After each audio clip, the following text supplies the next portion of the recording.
दंडवत प्रणाम. मी सतीश दादा गुरु भोजरथ बाबाजी अमृते. श्री गोपालकृष्ण मंदिर मानव रजशम तामसा तालुका हातगाव जिल्हा नांदेड. प्रथम ते मार्गाचे अधिकरण दत्तात्रय प्रभूंच्या श्री चरणी साष्टांग प्रणिपात करतो. साधनदाता सर्वज्ञ श्री चक्रधर स्वामींच्याही चरणी विनम्र अभिवादन करतो. कैवल्यवासी गुरु माता तपस्विनी भामाताईजी अमृते संस्थापक श्री गोपालकृष्ण मंदिर तामसा ताईंची अंतःकरणामध्ये आठवण करतो. विद्या गुरुवरी आदरणीय तडगाव निवासी बाबांना दंडवत प्रणाम. आदरणीय श्रद्धेय गुरुवरी तामसा निवासी श्री गोपालकृष्ण मंदिर संचालक दादांनाही दंडवत प्रणाम. दत्तकवच महाभाष्य ग्रंथाचे लेखक आदरणीय श्रद्धेय चिंतनजनक बाबांनाही दंडवत प्रणाम.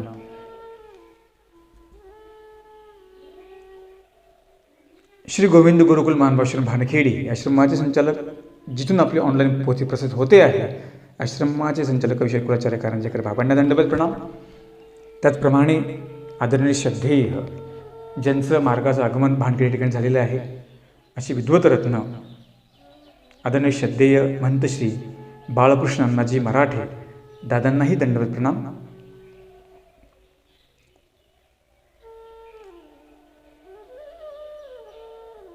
अमृत प्रवर्तक या ग्रुपमध्ये सहभागी असलेल्या सर्व अच्युत गोत्र्यासी दंडवत प्रणाम. अमृत प्रवर्तक व्हॉट्सअप नंबर आणि कॉलिंग नंबर आहे 94 052 75 दंडवत हो.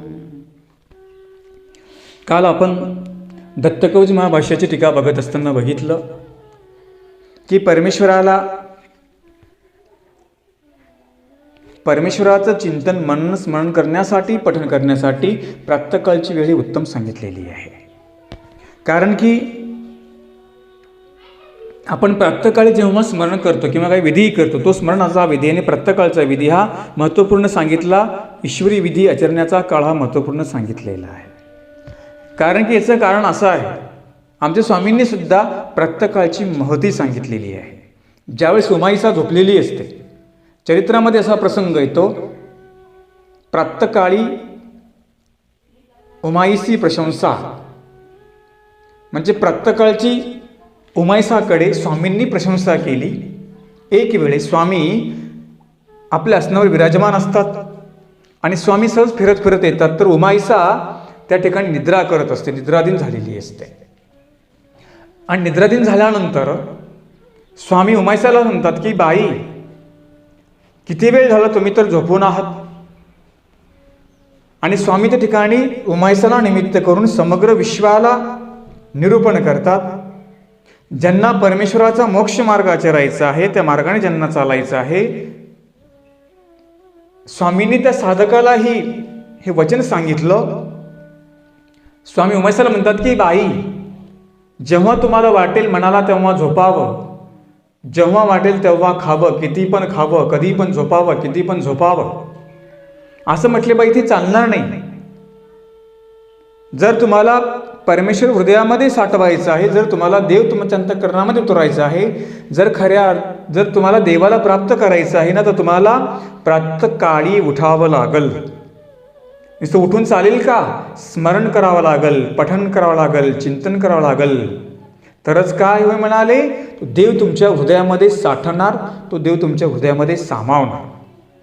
आणि म्हणून उमाईसाला अतिशय महत्त्वपूर्ण संदर्भ आमच्या स्वामींनी उमाईसाला निमित्त करून सगळ्यांना तो सांगितलेला आहे. आणि म्हणून कवीने सुद्धा प्रातःकाळची वेळ या ठिकाणी महत्त्वपूर्ण सांगितली. ज्याप्रमाणे सकाळी स्मरण करावं, त्याचप्रमाणे सकाळी आरतीही म्हणावी, आपण काल बघितलं. आणि म्हणून प्रातःकाळच्या वेळेमध्ये ज्याप्रमाणे रात्री देवाचं स्मरण करावं, त्याचप्रमाणे रात्री सकाळीही देवाचं स्मरण करावं, हे आम्हाला साधकाला आज्ञाविहित केली. त्याचं ते कारण त्यांनी सांगितलं की ज्याप्रमाणे या म्हणजे सकाळची सात्विक वेळ, देव तो हृदयासी येतो. सात्विक वेळ म्हणजे सत्वस्थता उपजे, म्हणजे आपल्या मनाचं लोंबलेपण, आपल्या मनाचं जो काही राजसपणा असतो, जो काही तामसपणा असतो, सकाळच्या वेळेमध्ये कुठलाच राजसपणा नसतो, तामसपणा नसतो. सकाळची वेळ ही केवळ शुद्ध आणि सात्विक सांगितलेली आहे. आणि म्हणून देव हृदयामध्ये सामवायचा, देव हृदयामध्ये साठवायचा आहे. तर आपल्याला साधकाला स्वामींनी उमाईसाला निमित्त करून प्रातःकाळची वेळ किती महत्त्वपूर्ण हे आम्ही लिलेच्या माध्यमातून बघितली. आणि म्हणून आपण सुद्धा सकाळी उठून आपल्या निद्रेला बाजूला ठेवून जर ज्यांना मोक्ष प्राप्त करायचं आहे, त्यांना देवाने आज्ञा केलेली आहे, म्हणून ज्यांना प्राप्त करायचं आहे त्यांच्यासाठी हे वचन आहे, त्यांच्यासाठी हे निरूपण आहे. मग त्यांनी सांगितलं की अशा प्रकारे जर तुम्ही ह्या गोष्टी केल्या तर काय होईल, तर निश्चित तुमच्या हृदयामध्ये परमेश्वर म्हणाले तो सामावेल. म्हणून प्रातःकाळची वेळ फार ही महत्त्वपूर्ण सांगितलेली आहे. काल आपण ती भूपाळी बघितली, हा एक लीळा तुम्हाला मी या ठिकाणी सांगितली. त्याचप्रमाणे आपल्या हृदयामध्ये जे काही दुःख असतात, दुःख दूर होऊन त्या ठिकाणी सुख निर्माण होतं. त्याचप्रमाणे पठण केल्याने, स्मरण केल्याने आपल्यामध्ये योग्यता निर्माण होते. योग्यता म्हणजे आपण त्या पुढच्या क्रियेला पात्र होत असतो. अयोग्यता का बरं आली आपल्यामध्ये? प्रपंचामध्ये राहिलो, अनेक कर्म वाईट केले, अनेक दोष आपल्याकडून घडले, अनेक वाईट क्रिया झाल्या, अनेक आपण कर्म करतो, दोष आपल्याकडून घडतात. येणे करून आपल्यामध्ये अयोग्यता आली. अयोग्यता म्हणजे अपात्रता आली. आणि मग ही निर्माण झालेली अयोग्यता, जी अपात्रता, ही आम्हाला परमेश्वर विधीने दूर करायची आहे. त्याच्यामध्ये प्रामुख्याने स्मरणविधी सांगितला, पठणविधी सांगितला, शास्त्रचिंतन विधी सांगितला, सेवाविधी सांगितला. सगळ्या ज्या क्रिया परमेश्वराच्या आहेत, हे सगळ्या आमच्या जीवनामधल्या ह्या क्रिया अयोग्यता दूर करणाऱ्या आहेत. आणि म्हणून सकाळच्या वेळेमध्ये केलेलं स्मरण हे फार मोठं काही लाभ देऊन जातं. मग तुम्ही म्हणसाल, बाबा इतर ठिकाणी केलं स्मरण का वायाला जातं का? नाही, पण सकाळची प्रातःकाळची महती स्वामींनी सांगितली. दुसरी गोष्ट, त्या ठिकाणी परमेश्वर काय करतात, सकळ जीवाते चिंती. प्रातःकाळच्या वेळेमध्ये 3 ते 6 मध्ये आमच्या स्वामींची दृष्टी आमच्यावर असते. आणि 3 ते 6 मध्ये परमेश्वर जीवाचं चिंतन करत असतात. डोमेग्रामचा प्रसंग, राजमठामध्ये स्वामी आहेत. स्वामी आसनावर ध्यानस्थ बसलेले आहे.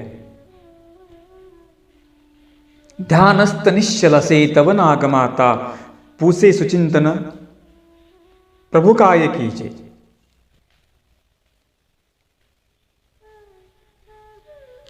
म्हणजे नागमाता म्हणजे नागोबाईसा म्हणजे बाईसा. स्वामीने विचारते, बाबा आम्ही बाबा ती चिंतू, बाबा काही चिंतती. स्वामी सांगतात की बाई, सकाळी उठून आम्ही श्री प्रभूची थाप चिंततो. ज्या गुरूंनी आम्हाला थाप दिली ती ना, आम्ही त्याचं चिंतन करतो. महादाईसे पुसले, पुन्हा महादाईसे विचारते, बाबा आम्ही बाबा ते चिंतो, गोसावी काही चिंतती. बाई हे सकळ जीवा ते चिंती. महादाईसांचा प्रश्न वेगळा आहे, बाईसांचा प्रश्न वेगळा आहे. ज्यावेळेस बाईसा विचारतात तेव्हा स्वामी सांगतात की बाई आम्ही श्री प्रभूंची थाप चिंततो. पण जेव्हा महादाईसा विचारते, आम्ही बाबा ते चिंतू, बाबा काही चिंतती, म्हटले सकळ जीवा ते चिंती. हे सकळ जीवांचं चिंतन करतात. काय चिंतन करतात परमेश्वर? की या समग्र जीवाचं भलं व्हावं. कोणाचा केसना अधिकार आलेला आहे, ज्याचा उत्तम अधिकार, त्या पुरुषाची एखाद्या ज्ञानाची भेट करून देतात. दुसरी गोष्ट, आपण जो काही अडथळा जोडलेला आहे, तो शास्त्रातला असेल, अनुसरणामधला असेल, कुठल्या क्रियेमधला असेल, विधीमधला असेल, तो अडथळा परमेश्वर दूर करतात. जे काही आपण दुःख जोडलं, ते दुःखसुद्धा परमेश्वर काय करतात, आपण या स्मरणरूप क्रियेने, पठणरूप क्रियेने, प्रातःकाळी जे केलेलं स्मरण पठण याने सुद्धा आपले दुःख दूर होत असतात. परमेश्वराचे कृपादृष्टी आपल्यावर असते. पण आपण त्या काळामध्ये काय असतो, निद्रिस्त झालेलो असतो, आपण झोपलेलो असतो.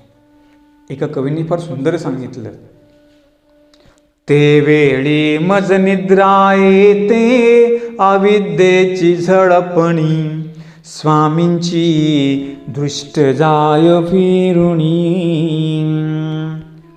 ज्यावेळेस परमेश्वर येण्याची वेळ नेमकी, म्हटले या अविद्येने इतकं मला त्रसून टाकलं, पिडून टाकलं, मला नेमकी त्या निद्रा येते म्हणाले. बघा, सकाळच्या वेळेला एवढी झोप आपल्याला येते आणि तीच वेळ फार महत्त्वाची असते.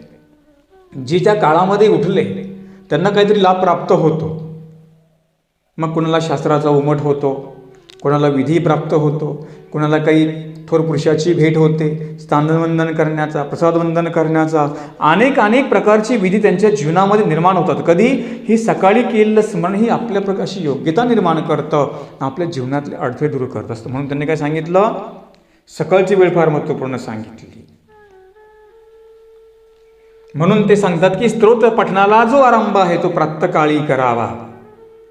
आणि ब्रह्मविद्या शास्त्रामध्ये सुद्धा सकाळच्या वेळेची महती सांगून टाकलेली आहे. मग आपण ठरवायचं आपण काय करायचं, झोपायचं की काय आपल्या करतं प्रत्येकाने ठरवायचं. ज्यांना काही देव प्राप्त करायचा आहे, ज्यांना तो हृदयामध्ये ठेवायचा आहे, त्यांनी ठरवावं की आपण काय करायचं. ते तुमचं जे हृदय आहे, जर आपले त्या काळामध्ये आपल्या हृदयाचे दरवाजे उघडे असतील तर परमेश्वर आपल्या अंतःकरणामध्ये वास करतील, विराजमान होतील आणि आपल्याला काही अपूर्व भेटून जाईल. म्हणून त्यांनी सांगितलं की सकाळची प्रातःकाळची वेळ ही फार महत्त्वपूर्ण असते. स्तोत्र पठणाला सकाळी आरंभ करावा, हे मुद्दे आपण काही बघितले. आणि म्हणून देव आमचं चिंतन करतात, त्याच काळामध्ये आम्हालाही परमेश्वराचं चिंतन करावं. जे काही आपण जोडलेले अडथळे, साधक असेल त्याची योग्यता होईल. आणि एखादा कर्मराठीमध्ये नामधारक आहे, त्याने काही जोडलेले अडथळे असतील, त्याने काही जोडलेले दुःख असेल, त्याची काही विवंचना असेल, काही समस्या असेल, त्यासाठी जरी उठून त्याने स्मरण केलं तरी त्याला लाभ होणार. दृष्टपरबी लाभ सांगितला, अदृष्टपरबी लाभ सांगितलेला आहे. साधक तर अदृष्टपर स्मरण करतो, पण एका दृष्टपर त्याला काही मागायचं, त्याने सुद्धा सकाळी उठून कमीत कमी आपल्याला काही मागायचं आहे तेव्हा तरी कमीत आपण या गोष्टी केल्या पाहिजेत. फक्त असं नाही की मागायचं म्हणजे सकाळी उठावं. एरवीसुद्धा आपल्यामध्ये योग्यता व्हावी, आपला अधिकार पुढे वाढावा, एखाद्या शास्त्राचा उमट मला व्हावा, वचन मला समजावं, एखादी लीळा मला समजावी, तिचा उमट व्हावा, यासाठीच आपण देवाला उठून प्रार्थना केली ना, बरोबर तुमच्या लक्षामध्ये राहील. काही लोक सांगतात, बाबा आम्ही खूप वेळा वाचतो पण आम्हाला समजत नाही. यासाठी सकाळी उठून स्मरण करा, काही देवाचं पठण करा, देव तुम्हाला साह्य करेल. आपण देवाने सांगितलेलं करत नाही, देव आपल्याला साह्य काय करणार आहे. देवाचा विधी करा, देव आपल्याला साह्य करेल की नाही, करणारच. आपण करतो का ते, आपण अजिबात करत नाही. मग काय देव तुम्हाला साह्य करणार आहे, काय आम्हाला साह्य करत नाही करणार. म्हणून सकाळची वेळ चांगली सांगितली, स्तोत्र पठण करावं. तर म्हटले प्रातःकाळी स्तोत्र पठण केल्याने काय होतं, साक्षात देवं सपश्यती. साक्षात सकाळी जर प्रातःकाळी याचंच पठण केलं तर म्हणाले 1000 वेळा ज्यांनी प्रातःकाळी उठून पठण केलं त्यांना म्हणाले त्या दत्त भक्ताला, त्या भक्ताला दत्तात्रेय प्रभू प्रत्यक्ष दत्तात्रेय प्रभूंचं दर्शन त्याला होतं. म्हणजे देवाच्या अस्तित्वाचा बोध त्याला होतो. परमेश्वर सर्वकडे व्यापलेला आहे आणि सर्वत्र व्यापलेला परमेश्वर, त्या परमेश्वराचा चांगुलपणा त्याच्या मनामध्ये भरतो. माहिती होतं की सगळं हे जग परमेश्वराने निर्माण केलं, तो सत्य आहे, तो सुंदरपण आहे, तो विश्वामध्ये आहे. त्याने जे काही निर्माण केले सगळं परमेश्वराने विश्व निर्माण केलं, सगळं समजत होतं, परंतु ते कळत नव्हतं. कळत होतं पण ते कधी पटत नव्हतं आणि मग आता ते पटायला लागतं. आणि ज्याच्यावर आपण कधी विश्वास ठेवला नव्हता, जे कधी गोष्टी आपल्याला पटणाऱ्या होत्या, ते मात्र म्हणाले या स्तोत्राच्या माध्यमातून त्यांच्या भक्ताच्या मनावर प्रतिबिंबित होतात आणि तो देवाचा एक निष्ठ भक्त होऊन जातो. एवढं सामर्थ्य या स्तोत्रामध्ये आहे.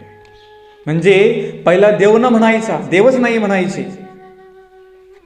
नंतर काय झालं, त्याने अशा प्रकारे विधी आचरण केले, त्याला परमेश्वराच्या अस्तित्वाचा बोध, अस्तित्वाचा म्हणजे परमेश्वर एक सृष्टीमध्ये आहे हे सिद्ध कोणाला होतं, जो बोधवंत आहे त्याला ते समजतं. बोधवंत म्हणजे नेमका कोण, ज्याला जीव आणि ईश्वर भाव म्हटतो. म्हणजे मी जीव आहे हा ईश्वर आहे, हा ज्याला भाव म्हटला त्याला बोधवंत असं म्हणतात. ज्याप्रमाणे माहीम भट्टांना डोमेग्रामला बोध झाला, आमच्या नागदेवाचार्यांना खडकुलीला बोध झाला, म्हातारे विश्वेश्वरे बोधली. म्हातारी म्हणजे महादाईसा, ज्याप्रमाणे बाईसांना प्रेम झालं. कधी निरा बाईसांनी स्वामींना पायपुसण्यावर बसवलं, तो पण काही कळत होतं का, नव्हतं कळत. पण जेव्हा प्रेम झालं तेव्हा देवाचं अस्तित्व त्यांना समजलं. मादैसा होत्या. स्वामी सांगतात की बाई आमच्या जवळीक तुम्ही राहा, देवता अमोचक, तीर्थ देवता अमोचक, परमेश्वर सन्निधान मोचक आहे, तुम्ही राहा बाई आमच्याकडे. स्वामी मादसाला सांगू लागले. मादसानं ऐकलं का? नाही म्हटली, जी मला वाराणसीला जायचं म्हटली. दादूस तिला कान होतरून लागलेले होते. कान वातर म्हणजे दादूसांनी तिला पूर्ण व्यापून टाकलेलं होतं. म्हणजे तिच्या मनात पक्क भरलं की तू इथे राहू नको, आता आपण कुठे जाऊ? वाराणसीला जाऊ. मग मादाची दादूसांकडे गेली आणि मग जेव्हा वाराणसीला गेली तेव्हा तिला मनात दुःख होऊ लागलं. म्हटले काय मंदिरासारखे मंदिरं, प्रतिमेसारख्या प्रतिमा काय आले? म्हटले मी देवाला सोडून. तिथे तिला समजलं, कुठे पश्चाताप झाला. कोणाला? मादाशीला. कुठे? वाराणसीला गेल्यानंतर. आणि मग दुःख करायला लागली. जेव्हा तिला हे समजलं नंतर म्हटले मी देवाला तर कधी सोडणार नाही. देवाच्या अस्तित्वाचा बोध झाला. सगळं पहिले समजायचं पण वळत नव्हतं, सगळं कळायचं पण वळत नव्हतं. नंतर ते त्यांना ते समजलं. असे अनेक भक्त आहेत. आताही आपण समाजामध्ये पाहतो अनेक काही नास्तिकवादी लोक आहेत, परंतु त्यांना ते आता आस्तिक झालेत, देवच अस्तित्व मानायला लागले. कधी? काहीतरी त्यांच्या जीवनामध्ये परिवर्तन झालं, धार्मिकता निर्माण झाली, तेव्हा त्यांच्यामध्ये ते परिवर्तन झालं. म्हणून हे सुद्धा जे स्तोत्र आहे हे म्हणाले सुद्धा दत्तात्रेय प्रभूंच्या अस्तित्वाचा बोध या स्तोत्राच्या माध्यमातून होतो. त्याच्या वेगवेगळ्या रूपाने दत्तात्रेय प्रभू त्याला सहाय्य करणार. कुणाला कोणी कशा पद्धतीने करावं, ज्यांनी केलं त्याला म्हटले वेगवेगळ्या पद्धतीने परमेश्वर त्याला सहाय्य करणार. त्याच्या प्रतिमा त्याच्या जीवनामध्ये उमटणार. कुणाच्या? दत्तात्रेय प्रभूंच्या भक्ताच्या. असं हे परम पवित्र दत्तात्रेय प्रभूंच्या जीवनातला गुणसागर एका मंगल कलशामध्ये कवीने भरला आहे. प्रत्येक श्लोकामध्ये कवींनी दत्तात्रेय प्रभूंना नमस्कार केला. एवढा नमस्कार कुठल्या स्तोत्रामध्ये जमा झालेला दिसत नाही. का? ही दत्तात्रेय प्रभूंची वैशिष्ट्ये सांगितलेली आहेत. या प्रत्येक स्तोत्रामध्ये नमस्काराचं संमेलन दिसतं. कवीने प्रत्येक स्तोत्रामध्ये दत्तात्रेय प्रभूंना नमस्कार केला, पण कधी केला? त्या अगोदर त्यांनी दत्तात्रेय प्रभूंची महती सांगितली. आपण प्रत्येक श्लोकामध्ये काय पाहिलं? पहिली दत्तात्रेय प्रभूंची महती कवींनी सांगितली, नंतर त्यांना नमस्कार केला. म्हणून म्हटले मी दत्तात्रेय प्रभूंना नमस्कार करतो. आपण पाठीमागे बघितलं की जो परमेश्वर निष्कलम निर्गुण आहे, त्याला कुठलाच कलंक नाहीये, तर दत्तात्रेय प्रभूंना नमस्कार करतो. जो सर्वांच्या वेगळा आहे, सामर्थ्यवान परमेश्वर आहे, जो निराभिमान परमेश्वर आहे, त्याला कुठल्या प्रकारचा अभिमान नाही, त्या परमेश्वराला मी नमस्कार करतो. आपण काही श्लोकामध्ये संदर्भ बघितलेले आहेत. आणि मग या प्रत्येक श्लोकामध्ये दत्तात्रेय प्रभूंच्या भेटीचा आनंद आम्हाला दिसतो. यालाच आमचे स्वामींनी पाड शब्द वापरला. जर आपण दत्तात्रेय कवचाचं पठण केलं ना, जणू काही आम्हाला दत्तात्रेय प्रभूंचा भेटीचा आनंद त्या स्तवनातून निर्माण होणार आहे. मग त्यांनी सांगितलं साक्षात देवम सपश्यती. प्रातःकाळी अशा प्रकारे पठण केल्यानंतर म्हणाले, ज्याने 1000 वेळा पठण केलं तर प्रत्यक्ष साक्षात दत्तात्रेय प्रभूंच्या एनकेन प्रकारे त्याला दर्शन होईल, किंवा साहित्याच्या माध्यमातून त्यांना दर्शन होईल, काहीतरी जाणवेल. काही काही लोक पठण करतात त्यांची इच्छेसाठी, त्यांना साह्य होतं. वेगवेगळ्या प्रतिमा आहेत, वेगवेगळ्या रूपाने त्यांना दर्शन होईल. परमेश्वराचं साह्य सुद्धा म्हणजे काय सांगितलं? एक प्रकार दर्शन सांगितलं, लक्षामध्ये ठेवा.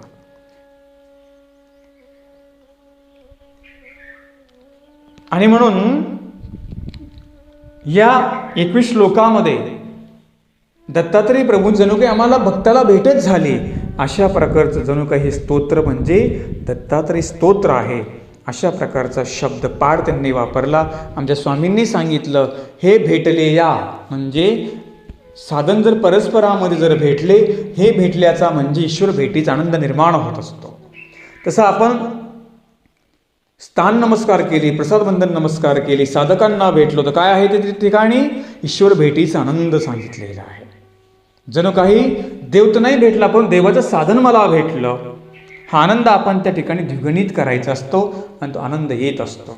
तुम्ही पाहिलं असेल की साधक परस्परामध्ये भेटत असताना गळा भेट घेतात, छातीला छाती लावतात. काय सांगितली? ही ज्ञान भक्ती वैराग्याची भेट, एक प्रकारचा आनंद सांगितला आणि भेटी आम्हाला घ्यायला सांगितल्या. आता आपण भेटी घेतो का? आता आपण धडका मारत असतो. आता भेटी कोणाच्या होतात का? भेटी होत नाही, आता धडका होत असतात. भेट घ्यायला सांगितली, धडक मारायला नाही सांगितले. जेव्हा आपण भेट घेऊ ना, त्या भेटीमध्ये आनंद निर्माण होईल. जर का धडका मारल्या तर मग काय होईल? संघर्ष निर्माण होईल. धडकेमधून संघर्ष निर्माण होतो आणि भेटीमधून आनंद निर्माण होत असतो, प्रेम निर्माण होत असतं. म्हणून परस्परी साधकाला भेटायला सांगितलं. नामधारकाने भिक्षूला भेटावं, भिक्षून नामधारकाला भेटावं. बहुते मिळते एकत्र भाग्याचं लक्षण सांगितलेलं आहे. तिथे सुद्धा काय सांगितला? ईश्वर भेटीचा पाड म्हणजे आनंद प्राप्त होतो. म्हणून ज्या ठिकाणी निरूपण असेल, मग धर्मवार्ता असेल, मंगलकाळ असेल, अवसर काळ असेल, त्या ठिकाणी हजर राहावं. आपण ती वेळ काळ चुकवू नये. आरती चालू असेल ती आरतीला थांबावं, चुकू नये. का? अवसर काळ आहे तो. आणि म्हणून असा भेटीचा आनंद आमच्या स्वामींनी या ठिकाणी सांगितला. अशा प्रकारे समारोप करत असताना बाबांनी पाड हा शब्द वापरला. पाड म्हणजे योग्यता, पाड म्हणजे भेटीचा आनंद. आणि म्हणून म्हणाले, या 21 श्लोकामध्ये प्रत्येक ओवीमध्ये दत्तात्रेय प्रभूंचा आणि भक्तांचा पाड म्हणजे भेट दिसून येते. आणि दुसरी गोष्ट, ज्यांनी अशा प्रकारे पठण केलं, मन लावून केलं, एकाग्रतेने केलं, त्यांना सुद्धा म्हणाले दत्तात्रेय प्रभूंचं दर्शन होणार. अतिशय सुंदर प्रकारे या स्तोत्राचं चिंतन बाबांनी केलं, त्याचं लिखाण बाबांनी केलं. आणि समारोप करत असताना जाता जाता कवींनी आम्हाला सांगितलं की परमेश्वराची आरती, परमेश्वराची स्तुती ही प्रत्येकाने केली पाहिजे. सकाळी प्रत्यकाळी उठावं, चिंतन करावं, मनन स्मरण करावं. आणि जे काही तुमच्या समस्या असतील, एनकेन प्रकारे तुम्हाला दत्तात्रेय प्रभू कशा प्रकारे साह्य करतात, कधी साह्य करतात, हे आपण 21 श्लोकामध्ये गेल्या अनेक दिवसापासून हे सविस्तर विवेचन आपण श्रवण करत आहोत. आणि म्हणून एकच सांगेल की या स्तोत्राचा समारोप करत असताना एकच सांगेल की फार सुंदर लीळा, फार सुंदर ओव्या, फार सुंदर अभंग बाबांनी या ग्रंथामध्ये वापरले. आणि हा सुद्धा एक ईश्वरीचा प्रसाद आहे, बाबावर झालेली ही कृपा आहे. आणि देवाच्या कृपेने बाबांनी हे लिखाण केलं. आणि ही दत्तकवच महाभाष्याची टीका आपल्यापर्यंत पोहोचली, तेही एक सेवा देवाची मला करायला भेटली असं मी माझंही भाग्य समजतो. आणि एकच सांगेल की आपण जे काही 21 श्लोकामध्ये अनुभवलं, हे तुम्ही कृतीमध्ये आणा, तुमच्या विधीमध्ये आणा. ईश्वर तुम्हाला काय करेल? बरोबर तुम्हाला साह्य करेल. याचा प्रत्यय मात्र तुम्हाला आल्याशिवाय राहणार नाही. जर देवाचं दर्शन तुम्हाला घ्यायचं तर 1 सहस्र पठिन्नर प्रायतपत्रुत्थाय हे श्लोक आपल्या डोळ्यासमोर ठेवावा लागेल. आणि त्यांनी जे काही मुद्दे सांगितले ते आपल्या लक्षामध्ये ठेवावं लागेल. आपण पुनश्च एकदा उच्चारण करूया. 21 श्लोकानां यः सहस्र पठेन्नर प्रयत प्रातरुत्थाय साक्षात् देवं सपश्यति, साक्षात् देवं सपश्यति. अशा प्रकारे इथे 21वी टीका संपली. या ग्रंथाचा समारोप या ठिकाणी झाला. प्रथमतः आम्ही परमेश्वराच्या चरणी विनम्र अभिवादन करतो, देवाला आठवतो अंतःकरणामध्ये. हे सगळं हे विवेचन करत असताना हे सगळी जी काही प्रेरणा आहे, ही शक्ती आहे, ही सगळी परमेश्वराची कृपा आहे, गुरूंचा आशीर्वाद आहे. म्हणून हे सगळं मी या ठिकाणी बोलू शकलो. बोलविता धनी वेगळाच, मी तव भारव आहे, मी निमित्त फक्त आहे.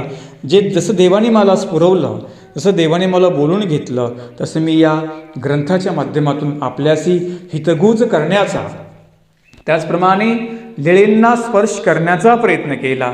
आणि जे काही मी शिकलो, गुरुकडून मला शिकवलं, ते आपल्यासमोर मांडण्याचा प्रयत्न केला. एकच सांगेल की हिच्यामध्ये जे काही मुद्दे सांगितले ते जीवनामध्ये उतरवा.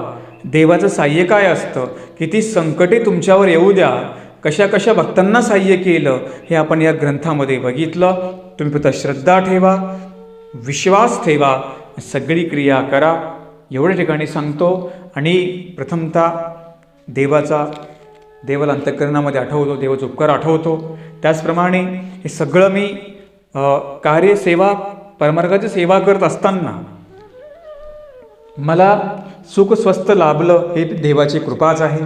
ही दुसरी गोष्ट, हे सगळं करत असताना अनेकांना शुभचिंतन लाभलं, आशीर्वाद लाभला. त्याचप्रमाणे प्रामुख्याने चिंतनजनक बाबांनाही मी अंतःकरणामध्ये आठवतो, त्यांचं शुभचिंतन लाभलं. सगळं कार्य करत असताना आदरणीय श्रद्धेय चिंतनजनक या ग्रंथलेखक बाबांचं शुभचिंतन लाभलं. त्याचप्रमाणे आदरणीय श्रद्धेय विद्यागुरुवर्य तडगाव निवासी बाबांचं शुभचिंतन लाभलं. आदरणीय श्रद्धेय गुरुवर्य तामसा निवासी दादांचं शुभचिंतन लाभलं. त्याचप्रमाणे आशीर्वाद शुभचिंतन या गुरूंचं लाभलं. त्याचप्रमाणे कविश्री कुलाचार्य कारंजेकर बाबांचं शुभचिंतन या पाठीशी लाभलं. त्याचप्रमाणे आदरणीय श्रद्धेय बाळकृष्ण अण्णाजी मराठे दादांचं शुभचिंतन लाभलं. त्याचप्रमाणे आमच्या देहाचे बंधू आदरणीय पंडित दादाजी अमृते, संचालक सत्य मंदिर शिरोळा उपखाड, त्यांचंही मार्गदर्शन मला लाभत गेलं. त्याचप्रमाणे हा ग्रंथाचं जे ऑडिशन आहे लिळेंचं, लहान बंधू वैभव अमृते याचाही फार मोठा सहयोग मला लाभला.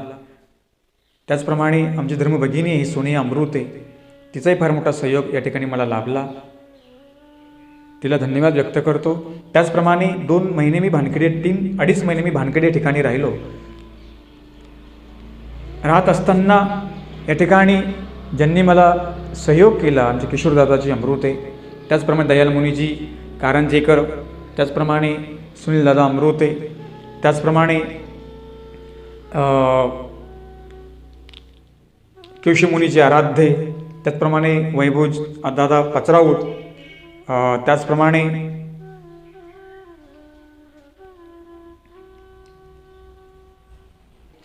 त्याचप्रमाणे ज्यांनी माझी खाण्यापिण्याची विशेष काळजी घेतली अशा माये लेकी, आमच्या चरित्रामध्ये शब्द आहे माये धुवा, म्हणजे बाबांच्या आत्या ह्या कुसुमताईजी अमृते आणि त्यांची कन्या सौभाग्यवती शोभाताईजी कडू यांनाही मी धन्यवाद व्यक्त करतो. त्याचप्रमाणे पूजाताई, त्याचप्रमाणे अर्जुन भाऊ, त्याचप्रमाणे